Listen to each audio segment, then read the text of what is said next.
Бажаю здоров'я, шановні українці. Підсумки цього насиченого дня. Ставка. Нове виїзне засідання Ставки.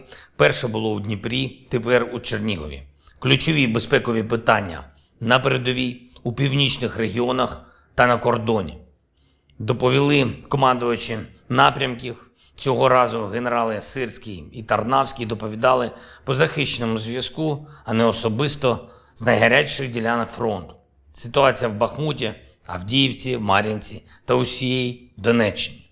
Білогорівка та уся Луганщина.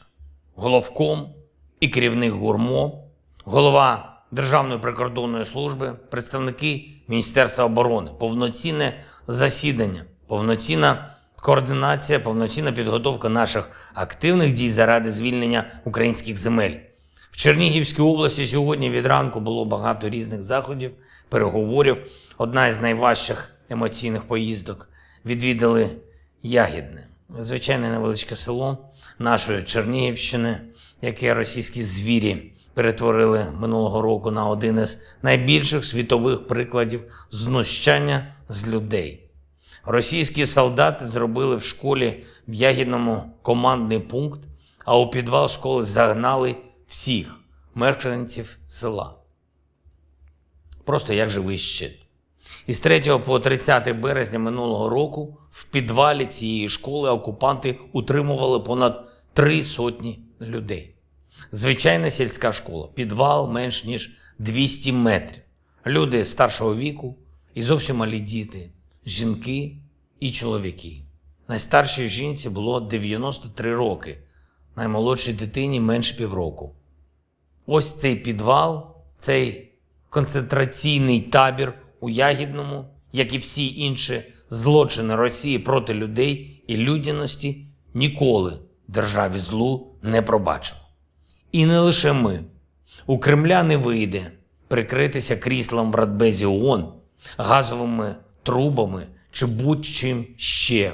Законна і справедлива відповідальність за кожен скоєний на українській землі російський злочин неодмінно буде.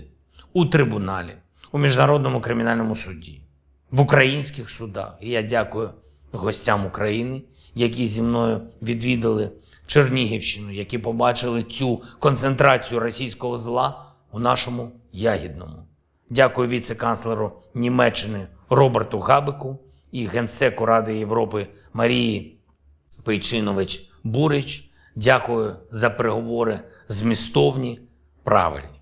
Дякую гендиректору ЮНЕСКО Одрі Азулє за її увагу до України, за сьогоднішню зустріч в Україні. Готуємо для історичного центру Чернігова статус світової спадщини ЮНЕСКО. Такий самий статус, який нещодавно здобуто для історичного центру нашої Одеси. Як і завжди, особливою честю було відвідати наших воїнів у шпиталі, які відновлюються після бойових поранень. Подякувати за все, що вони роблять для України. Подякувати їм за віру в Україну, яку наші люди захищають, ризикуючи найціннішим своїм життям. Вручив Чернігову відзнаку міста-героя, міста героїв. Чернігів бачив різних окупантів, різне зло. І захиститись від цього російського зла чи не найважливіше в нашій історії. Нагородив наших воїнів, які відзначились у захисті держави. І дуже важливо подякував усім, хто забезпечує відбудову нашої Чернігівщини. Усе, що ворог зруйнував, ми відновимо. Україна ніколи не буде країною руїн. Як би про це не мріяли у Кремлі, їхні мрії не збуваються. І вже тут, у Києві, по поверненню, зустрівся із делегацією американських конгресменів. Подякував за незмінно потужну допомогу Америки, усіх від президента Байдена, команди Білого дому до обох палат Конгресу і усієї системи американської сили. Говорили, звичайно, про активні дії України, звичайно, про нашу спільну перемогу. Зустрівся із Майком Помпео, екс-очільником Держдепу США. Дякую усім, хто допомагає нам захищати свободу. Дякую сьогодні особливо Данії і Норвегії, за ініціативу урядів щодо передачі нашим воїнам додаткової партії артилерійських снарядів. Це дуже вчасно і корисно.